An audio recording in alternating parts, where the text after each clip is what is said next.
دوسرا باب امامت۔ امامت اپنے حقیقی معنی میں انواع و اقسام کے نظاموں کے مقابلے میں جو در حقیقت انسانی کمزوریوں، خواہشات، تکبر، غرور اور حرص و طمع کے نتیجے میں پیدا ہوتے ہیں، معاشرے کے نظم و نسق کے لیے ایک مثالی نظام کی مکمل تشکیل کا نام ہے۔ اسلام بشریت کے سامنے امامت کا نسخہ اور نظریہ پیش کرتا ہے۔ امام یعنی ایک ایسا انسان جس کا دل ہدایت الہی سے سرشار اور فیض یاب ہو، جو دینی امور کو سمجھتا اور پہچانتا ہو، یعنی صحیح راستے کے انتخاب کی صلاحیت رکھتا ہو اور اس پر عمل درآمد کی طاقت بھی رکھتا ہو،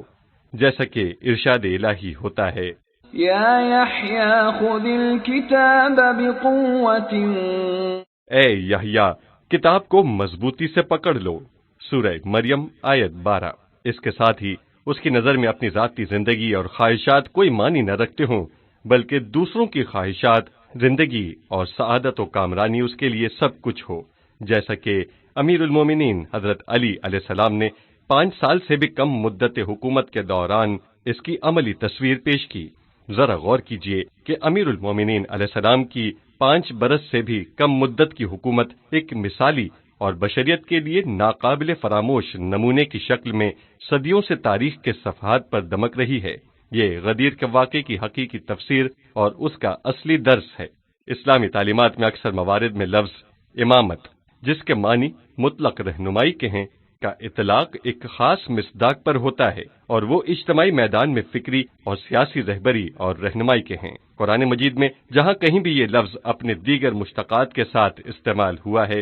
جیسے امام اور آئمہ وغیرہ، تو ان تمام موارد میں اسی مخصوص معنی یعنی امت کی رہبری اور رہنمائی کو مد نظر رکھا گیا ہے، یعنی سیاسی رہبری یا دینی اور فکری پیشوائی یا دونوں طرح کی رہنمائی۔ حضور اکرم صلی اللہ علیہ وآلہ وسلم کی رحلت کے بعد لوگوں کے درمیان فکری اور سیاسی لحاظ سے اختلاف رائے کہ جس کے نتیجے میں اسلام کے پیروکاروں میں گروہ بندی اور فرقہ پرستی نے جنم لیا، اس کا اصل نقطۂ اختلاف بھی امت کی سیاسی رہبری اور قیادت کا مسئلہ ہی تھا، اور لفظ امامت اور امام کو ایک خاص اہمیت حاصل ہوئی، اور یہ لفظ اپنے دیگر تمام معانی سے زیادہ سیاسی رہبری اور قیادت کے معنی میں استعمال ہونے لگا۔ آہستہ آہستہ یہ معنی دوسرے تمام تر معانی پر چھا گیا، یہاں تک کہ جب دوسری صدی ہجری میں کلامی مباحث کا دائرہ وسیع ہوا اور مختلف اسلامی افکار و نظریات کے درمیان حد بندیاں ہونے لگیں، تو ان تمام کلامی مکاتب فکر کے اہم مسائل میں سے ایک مسئلہ امامت تھا، جس کے معنی سیاسی قیادت اور رہبری کے ہیں۔ مسئلہ امامت میں عام طور پر امام کی شرائط اور خصوصیات، یعنی معاشرے پر حاکم اور اس کی باغ ڈور سنبھالنے والے کے بارے میں بحث کی جاتی تھی، اور ہر کوئی اس مسئلے پر ایک خاص عقیدہ اور نظریہ رکھتا ہے۔ مکتب تشیع میں بھی، جس کے پیروکاروں کے درمیان امامت کا منصب اسلام کے دوسرے تمام احکام و مسائل پر محیط ہے، امامت سے اسی معنی کو مراد لیا جاتا ہے، اور امامت کے بارے میں مکتب تشیع کے نظریے کا درج ذیل جملوں میں خلاصہ کیا جا سکتا ہے۔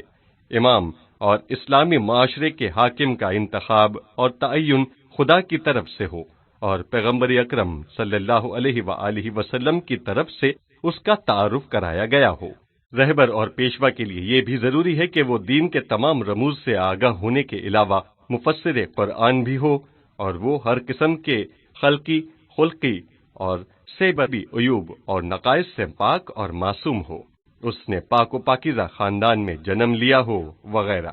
یوں پہلی اور دوسری صدی کے مسلمانوں کی نظر میں جہاں لفظ امامت صرف سیاسی رہبری اور قیادت کے معنی میں استعمال ہوتا تھا، وہاں شیعوں کے مخصوص نظریے کے مطابق سیاسی رہبری کے علاوہ فکری اور اخلاقی رہبری کے مفہوم کو اپنے اندر سموئے ہوئے تھا۔ جب شیعہ کسی کو اپنا امام تسلیم کرتے تھے تو وہ اس سے صرف سیاسی اور اجتماعی مسائل کی دیکھ بھال کی توقع نہیں کرتے تھے، بلکہ وہ فکری تربیت، دینی تعلیم اور تزکیہ نفس کی توقع بھی رکھتے تھے، اور اگر کوئی امامت کا دعوے دار ان ذمہ داریوں سے عہدہ برآ ہونے کی صلاحیت نہیں رکھتا تو وہ ایسے شخص کو امام برحق نہیں مانتے تھے۔ مکتب تشیع میں صرف سیاسی بصیرت، جنگی قدرت و طاقت اور کشور کشائی جیسی صفات، جنہیں دیگر مکاتب فکر میں قیادت کی صلاحیت کے لیے کافی سمجھی جاتی ہیں، کو کافی نہیں سمجھا جاتا ہے۔ مکتب تشیع میں رائج امامت کے مفہوم کے مطابق کسی معاشرے میں بسنے والے تمام لوگوں کی انفرادی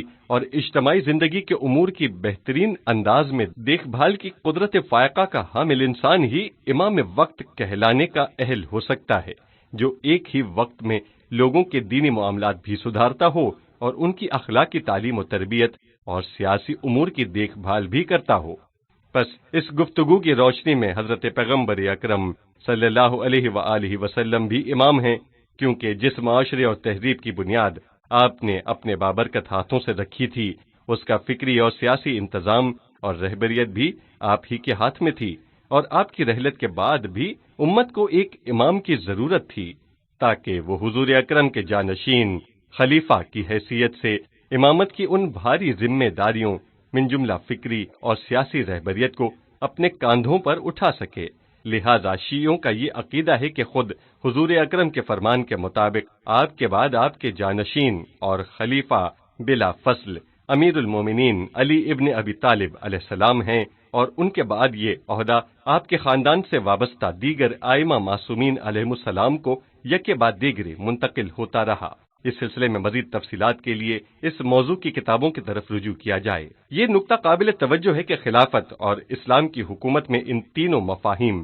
یعنی سیاسی قیادت، دینی تعلیم و تربیت اور تہذیب نفس کے باہمی امتزاج سے امامت اور حکومت اسلامی کو تین پہلو اور تین ابعاد پر مشتمل قرار دیا گیا ہے، کہ جس کی طرف موجودہ دور کے بعض مفکرین نے بھی اشارہ کیا ہے۔ یہ ثابت ہوتا ہے کہ اسلام نے ان تین پہلوؤں کے درمیان جدائی کی نفی کرتے ہوئے انسانیت کے سامنے ان تین پہلوؤں پر مشتمل ایک جامع پروگرام پیش کیا ہے۔ لہذا امت کی قیادت اور رہبری سے مراد ان تینوں میدانوں میں قیادت اور رہبری ہے۔ بنابراین امامت کے اس وسیع معنی و مفہوم کے پیش نظر شیعوں کا یہ عقیدہ ہے کہ امام کا انتخاب اور تعین اللہ تعالی کی طرف سے ہونا چاہیے۔ بس ایسے سطحی نظریات اور عقائد کے برخلاف جنہوں نے امامت کو خلافت اور حکومت کے مقابلے میں لا کھڑا کیا ہے اور اس کو صرف ایک معنوی منصب اور روحانی اور فکری عہدے تک محدود کر دیا ہے، مکتب تشیع میں امام پوری امت کا رہبر ہوتا ہے،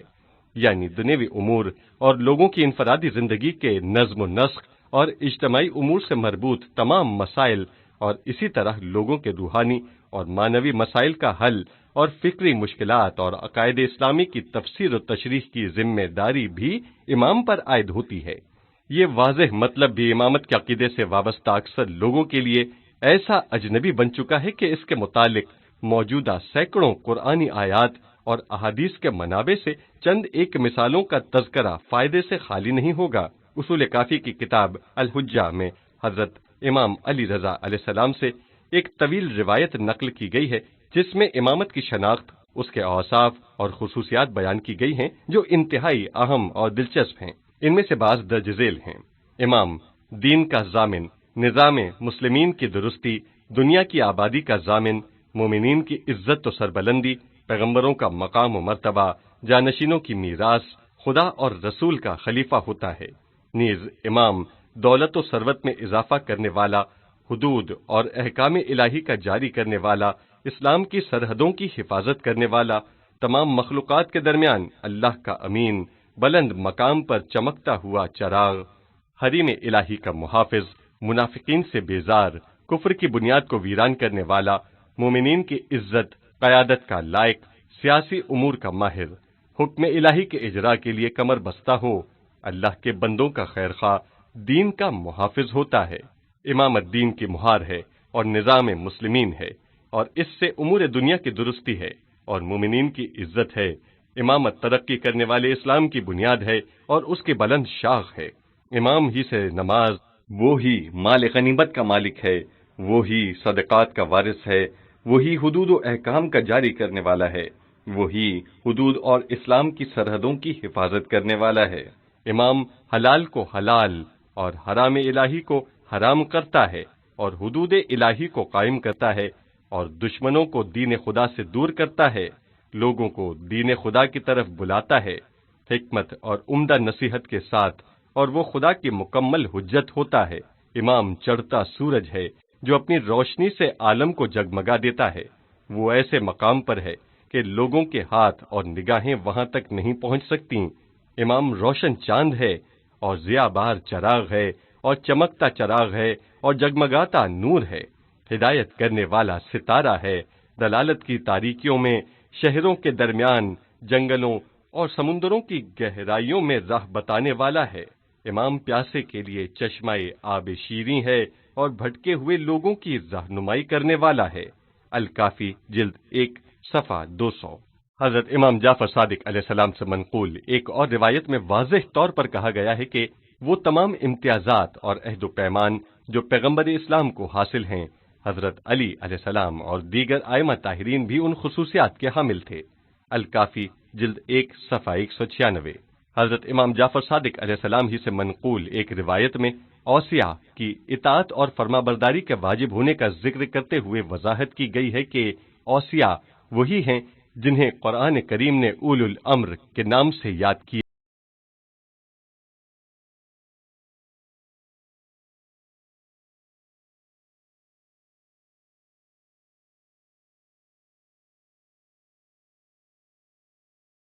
اللہ کی اطاعت کرو، رسول اور صاحبان امر کی اطاعت کرو۔ سورہ نساء آیت 59۔ مختلف کتابوں کے متعدد ابواب میں موجود سینکڑوں روایات میں واضح طور پر امام اور امامت مکتب تشیع کے نظریے کے مطابق حق حکمرانی اور امت مسلمہ کے امور کا منتظم مراد لیتے ہوئے ائمہ معصومین علیہ السلام کو حکومت کا حقیقی وارث قرار دیا گیا ہے، یہاں تک کہ ایک غیر جانبدار محقق کے سامنے اس میں کسی شک و شبے کی کوئی گنجائش باقی نہیں رہتی کہ جب بھی اہل بیت طاہرین علیہ السلام نے امامت کا دعویٰ کیا ہے تو ان کا یہ دعویٰ فکری اور روحانی مقام سے کہیں بالا تر یعنی حق حکومت کا دعویٰ بھی ہے، اور ان کی وسیع دعوت در حقیقت حکومتی معاملات کو اپنے ہاتھ میں لینے کے لیے سیاسی اور عسکری قیام کی دعوت ہے۔ پیشوائے صادق صفحہ 69 تا 74۔ اگر کوئی شخص یہ خیال کرے کہ حضرت امام زین العابدین علیہ السلام سے لے کر حضرت امام حسن عسکری علیہ السلام تک ہمارے ان 8 اماموں نے صرف اور صرف احکام الہی اور دینی معارف کی تبلیغ پر توجہ دی ہے اور اپنے زمانے کے سیاسی حالات سے لا تعلق رہے ہیں، تو یقیناً اس شخص نے ان اماموں کی زندگیوں کا گہرا مطالعہ نہیں کیا ہے۔ ان ہستیوں کی حیات مبارکہ سے جو بات واضح ہو جاتی ہے اور وہ اسلام میں امامت کے معنی اور مکتب تشیع جس فلسفہ امامت کا قائل ہے اس کے مطابق اس راستے سے ہٹ کر کسی صورت ان الفاظ کا اطلاق قابل قبول نہیں ہو سکتا۔ اگر ائمہ معصومین علیہ السلام کی طرف سے مبارزہ اور چیلنج کے حوالے سے کوئی ایک جملہ نہ بھی ہوتا تب بھی ہم یقین سے یہ کہہ سکتے تھے کہ ان بزرگوں نے ضرور مبارزہ کیا ہے، مگر ان کے مبارزات اور جد و جہد سے متعلق خبریں ہم تک نہیں پہنچی ہیں اور ہم ان سے بے خبر ہیں، کیونکہ یہ ہو ہی نہیں سکتا کہ ہم اسلام میں نہ صرف شیعہ مکتب میں امامت کے معنی کو سمجھیں، اس پر ایمان رکھیں اور اس کے ساتھ ہی ساتھ یہ بھی قبول کریں کہ مثلا 150 سال یا اس سے زیادہ عرصے تک ہمارے ائمہ ہاتھ پر ہاتھ دھرے اپنے گھروں میں آرام سے بیٹھے رہے ہوں اور اس بات پر خوش ہوں کہ وہ احکام قرآن اور معارف اسلام کا درس دیتے ہیں اور کوئی سیاسی جد و جہد نہیں کرتے، یہ بات کسی صورت میں صحیح نہیں ہے۔ البتہ جب ہم یہ کہتے ہیں کہ ائمہ مسلسل جہاد کرتے رہے ہیں تو ہمیں یہ بات بھی جان لینی چاہیے کہ زمانے کے اعتبار سے جہاد کی بھی مختلف شکلیں ہو سکتی ہیں۔ کبھی تو جہاد علمی، ثقافتی، سیاسی میدانوں میں تنظیموں اور پارٹیوں کو تشکیل دے کر کیا جاتا ہے، تو کبھی میدان جنگ میں جا کر قتل و غارت کے ذریعے ہوتا ہے، یعنی ہر زمانے میں جہاد کی شکلیں مختلف ہوتی ہیں۔ ممکن ہے کہ بعض لوگ یہ اعتراض کریں کہ ائمہ معصومین حصول اقتدار کے لیے کیوں کر جد و جہد کر سکتے ہیں جبکہ وہ علم الہی کے ذریعے یہ جانتے تھے کہ وہ اس مقصد تک نہیں پہنچ سکیں گے۔ جی ہاں، تاریخ نے یہ بھی ثابت کر دیا کہ ائمہ معصومین کی طرف سے اقتدار حاصل کرنے نیز معاشرے اور نظام کو اپنی خواہش اور ذمہ داری کے مطابق چلانے کی کوششیں بار آور نہیں ہوئیں، لیکن اس کے باوجود ائمہ معصومین نے علم غیب کے ذریعے یہ جانتے ہوئے بھی اس کام میں کیوں کر ہاتھ ڈالا؟ تو اس سوچ اور فکر کے جواب میں ہم کہیں گے کہ یہ جاننا کہ وہ اپنے مقصد تک پہنچ نہیں سکیں گے اپنی ذمہ داری کو انجام دینے سے رکاوٹ نہیں بنتا ہے۔ پیغمبر اسلام صلی اللہ علیہ وآلہ وسلم کی سیرت کا مطالعہ کیجئے کہ آپ یہ جانتے تھے کہ جنگ احد میں شکست کھانے والے ہیں، آپ جانتے تھے کہ جن لوگوں کو آپ نے پہاڑی کی چوٹی پر بھیجا تھا وہ وہاں نہیں رکیں گے بلکہ مال غنیمت کے لالچ میں نیچے اتر آئیں گے۔ اسی طرح جب حضرت رسول خدا قبیلہ بنی ثقیف کی ہدایت اور اہل مکہ کی شرارت آمیز حرکتوں سے نجات کی غرض سے طائف تشریف لے جا رہے تھے، تو آپ کو بخوبی معلوم تھا کہ طائف کے باسی پتھروں سے آپ کا استقبال کریں گے اور اتنے پتھر برسائیں گے کہ جس کی وجہ سے آپ کی پنڈلیاں لہو لہان ہوں گی اور آپ کو مجبوراً واپس لوٹنا پڑے گا۔ تمام ائمہ معصومین علیہ السلام ان تمام باتوں سے بخوبی آگاہ تھے۔ امیر المومنین علیہ السلام کو بھی یہ معلوم تھا کہ 21 رمضان کو شہید ہونے والے ہیں، لیکن اس کے باوجود ماہ رمضان المبارک سے کچھ ہی دن پہلے آپ نے کوفہ سے باہر ایک وسیع و عریض فوجی چھاؤنی قائم کی تاکہ امیر شام کے ساتھ جنگ کی تیاری کی جا سکے۔ اگر امیر المومنین کا شہادت کی تاریخ سے باخبر ہونا اس بات کا سبب بن جاتا کہ آپ معمول کے مطابق اپنے امور کو انجام نہ دیں، تو پھر آپ نے یہ چھاؤنی کیوں قائم کی اور یہ لشکر کیوں بنایا اور لوگوں سے کوفہ کے باہر انتظار کیوں کرایا؟ اس کا کیا فائدہ تھا؟ بس ائمہ طاہرین کا یہ جاننا کہ وہ منصب اقتدار تک پہنچ نہیں سکتے اس بات کا سبب نہیں بن سکتا کہ وہ اپنی جد و جہد کو ترک کر دیں، بلکہ ائمہ معصومین علیہ السلام ایک ایسے آدمی کی طرح جو آئندہ کے حالات سے مکمل طور پر لا علم ہے اور اپنے مقصد اور ہدف تک پہنچنے کے لیے بڑھ چڑھ کر کوششیں کرتا ہے، اپنی کوششیں جاری رکھتے ہیں۔ تاریخ امامت کے 4 ادوار۔ امامت کی تحریک کا آغاز سب سے پہلے پیغمبر اسلام کی رحلت کے دن یعنی 28 صفر 11 ہجری سے ہوا اور حضرت امام حسن عسکری علیہ السلام کی شہادت یعنی 8 ربیع الاول 260 ہجری تک مسلسل جاری رہا۔ اس پورے عرصے میں امامت کی یہ تحریک تقریباً 4 مختلف ادوار سے گزری ہے اور ان میں سے ہر دور اپنے زمانے کے امام کا معاشرے پر مسلط سیاسی قوتوں کے ساتھ برتاؤ کے لحاظ سے مختلف اور منفرد دور ہے۔ پہلا دور، امامت کا پہلا دور خاموشی یا وقت کے حکمرانوں کے ساتھ امام کے تعاون کا دور ہے۔ اسلام کا نومولود معاشرہ ایک طاقتور اور مسلمانوں کے ہاتھوں زخم خوردہ بیرونی دشمنوں کی موجودگی اور داخلی طور پر ایسے تازہ مسلمانوں کی موجودگی میں کہ جن کے دلوں میں اسلامی احکام اور معارف صحیح طریقے سے سموئے بھی نہ تھے، کسی بھی صورت میں باہمی اختلافات اور محاذ آرائی کا متحمل نہیں ہو سکتا تھا۔ ایسے میں ایک معمولی سا رخنہ بھی اسلامی معاشرے کے اس نومولود وجود کی بنیادوں کو ہلا کر اسے تباہی کے دہانے پر پہنچا سکتا تھا۔ دوسری طرف حق و حقیقت سے انحراف کا پہلو بھی اس قدر نمایاں نہ تھا کہ امیر المومنین حضرت علی علیہ السلام جیسی شخصیت کے لیے ناقابل تحمل ہو، جو مکتب اسلام اور اسلامی معاشرے کے لیے سب سے زیادہ درد مند اور عظیم انسان تھے۔ چونکہ ان وجوہات سے حضور اکرم صلی اللہ علیہ وآلہ وسلم پہلے ہی سے باخبر تھے، اس لیے آپ نے اپنے اس ممتاز اور برگزیدہ شاگرد کو نصیحت کی تھی کہ وہ ایسے حالات میں صبر و تحمل کا دامن تھامے رکھیں۔ امامت کا یہ دور حضرت رسول اکرم صلی اللہ علیہ وآلہ وسلم کی رحلت یعنی 11 ہجری سے لے کر امیر المومنین حضرت علی علیہ السلام کے ظاہری خلافت پر فائز ہونے تک یعنی 35 ہجری کے 25 سالوں پر محیط ہے۔ امیر المومنین حضرت علی علیہ السلام نے اہل مصر کے نام اپنے ایک خط میں اس درمیانی وقفے فترت میں اپنی حالت کو ان الفاظ میں بیان فرمایا ہے: جب مجھ سے خلافت چھین لی گئی تو پھر میں ہاتھ پر ہاتھ دھرے بیٹھ گیا، یہاں تک کہ میں نے دیکھا کہ لوگوں کا ایک گروہ اسلام سے خارج ہو چکا ہے اور وہ لوگوں کو اسلام محمدی صلی اللہ علیہ وآلہ وسلم کی نابودی کی دعوت دے رہا ہے۔ ایسے میں مجھے یہ خوف محسوس ہوا کہ اگر میں اسلام اور مسلمانوں کی مدد نہ کروں تو اسلام ٹوٹ پھوٹ کا شکار ہو جائے گا اور میرے لیے یہ مصیبت حکومت و خلافت کو خیر بات کہنے سے بھی زیادہ سخت تھی۔ بس میں ان بحرانوں کا خاتمہ کرنے کے لیے ان حالات میں اٹھ کھڑا ہوا۔ نہج البلاغہ خطبہ نمبر 62۔ حضرت علی علیہ السلام کی زندگی کے یہ 25 سال اسلام اور مسلمانوں کے ساتھ محبت اور ان کے لیے دلسوزی کی وجہ سے حکومتی معاملات میں کسی نہ کسی طرح شراکت اور وقت کے خلفاء کی مدد اور ان کی حمایت میں گزرے۔ آپ کی طرف سے مملکت کے سیاسی، دفاعی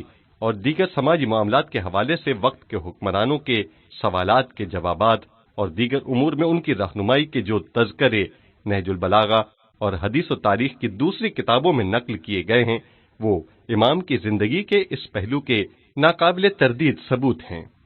دوسرا دور، یہ دور امام کے اقتدار کا دور ہے۔ امامت کا یہ دور امیر المومنین حضرت علی علیہ السلام کی 4 سال 9 مہینے اور حضرت امام حسن مجتبی علیہ السلام کے دور خلافت کے چند مہینوں پر مشتمل ہے، جو تمام تر کوتاہیوں، افسردگیوں اور بے شمار مشکلات کے باوجود، جن سے کوئی بھی انقلابی حکومت بچ نہیں سکتی ہے، اسلامی حکومت کے ایک درخشندہ ترین باب کی حیثیت سے نمایاں ہے۔ تاریخ بشریت میں سب سے زیادہ اسی دور میں انسان کے فطری رویوں، عدالت اجتماعی اور اسلامی تعلیمات کے گو ناگوں پہلوؤں پر انتہائی قاطعیت، جرات مندی اور صراحت کے ساتھ عمل کیا گیا۔ ائمہ معصومین علیہ السلام کی زندگی کا یہ دورانیہ اسلامی طرز حکومت اور عدالت اجتماعی کے قیام کا ایک یادگار اور بہترین نمونہ ہے، جس کی جانب ائمہ اطہار علیہ السلام پوری 2 صدیوں تک لوگوں کو دعوت دیتے ہوئے ایسی ہی حکومت کے قیام کی جد و جہد کرتے رہے۔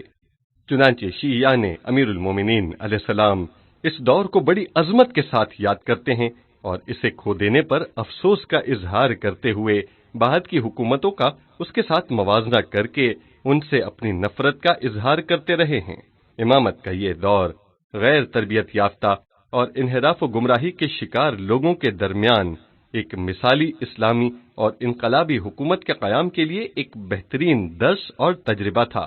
اسی دن سے بعد میں آنے والے ائمہ معصومین علیہ السلام نے طویل المدت پالیسیوں کو اپناتے ہوئے لوگوں کی تعلیم و تربیت اور انہیں اپنی تحریک سے وابستہ کرنے کے لیے ضروری اور سخت قسم کے دشوار کاموں کے آغاز کو اپنے لیے ضروری قرار دیا۔ تیسرا دور، تاریخ امامت کا یہ 20 سالہ دور امام حسن علیہ السلام کی معاویہ کے ساتھ صلح 41 ہجری سے لے کر واقعہ کربلا یعنی 61 ہجری تک محیط ہے۔ امام حسن علیہ السلام کی معاویہ کے ساتھ صلح کے ساتھ ہی شیعوں کے نیم مخفی کارروائیوں کا آغاز ہو چکا تھا، جس کا بنیادی مقصد بھی کسی مناسب وقت میں حکومت اسلامی کو خاندان نبوت کی طرف لوٹا دینا تھا، اور بظاہر یہ موقع بہت زیادہ دور بھی نہ تھا، بلکہ امیر شام کی زندگی کے خاتمے پر اس بات کی صاف امید دکھائی دے رہی تھی۔ لہذا تاریخ امامت کے اس تیسرے دور کو اسلامی حکومت کی تشکیل کے لیے مختصر مدت کی جدوجہد کا دور کہا جا سکتا ہے۔ اس موضوع پر میں نے اپنی متعدد تقاریر میں حوالوں کے ساتھ مفصل گفتگو کی ہے۔ مؤلف، چوتھا اور آخری دور، یہ دور سابقہ راہ و روش کو طویل مدت کے لیے جاری رکھنے سے عبارت ہے، جو تقریباً 200 سال تک کئی دفعہ کامیابی کے دہانے پہنچتے پہنچتے پھر ناکامیوں سے ہمکنار ہوتا رہا، گویا کامیابیوں اور شکست پر مشتمل کئی مراحل سے گزرتا رہا۔ یہ نظریاتی میدان میں یقینی کامیابیوں کے ساتھ ساتھ زمانے کے بدلتے ہوئے حالات کے مطابق سینکڑوں تدابیر، اخلاص و فداکاریوں کے ہزاروں جلووں سے مزین اسلامی تعلیمات کی عظمتوں کے جوہر دکھانے سے عبارت ہے۔ پیشوائے صادق، صفحہ 19 تا 61۔ ائمہ معصومین علیہ السلام کی زندگی کے جس اہم ترین پہلو پر شایع نشان توجہ نہیں دی گئی ہے، وہ ان ہستیوں کی جانکاہ سیاسی جدوجہد کا پہلو ہے۔ پہلی صدی کے دوسرے نصف کے آغاز پر جب خلافت اسلامی نے ملوکیت کی شکل اختیار کر لی اور مسند امامت پر بادشاہت بیٹھ گئی، تو ائمہ اطہار علیہ السلام نے وقت اور حالات کے تقاضوں کے مطابق اپنی سیاسی جدوجہد کا آغاز کیا۔ اس جدوجہد کا سب سے بڑا مقصد نظریہ امامت کی بنیادوں پر اسلامی حکومت قائم کرنا تھا۔ البتہ ائمہ معصومین علیہ السلام اور صاحبان وحی کے مخصوص نظریات کے مطابق دینی مسائل کی تفسیر و تعویل، نیز تحریف شدہ معارف اسلام اور دینی احکام کی وضاحت کرنا بھی اہل بیت طاہرین کے اغراض و مقاصد اور اہم اہداف میں شامل تھا۔ لیکن حتمی دلائل کے مطابق اہل بیت کا جہاد ان مقاصد تک محدود نہیں تھا، بلکہ ان کا سب سے بڑا مقصد اسلامی نظام عدل و انصاف پر مبنی علوی حکومت قائم کرنا تھا۔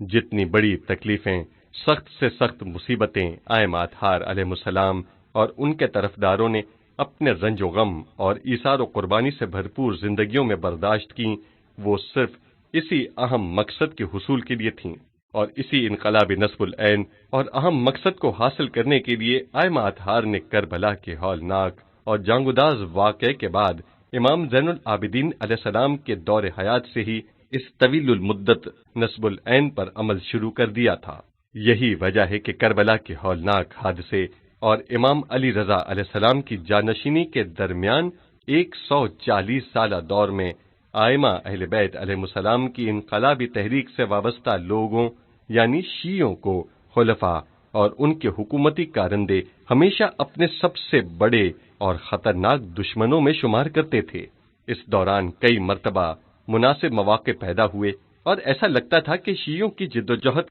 جس کو علوی تحریک کا نام دیا جا سکتا ہے، بڑی بڑی فتوحات سے ہمکنار ہو جائے گی،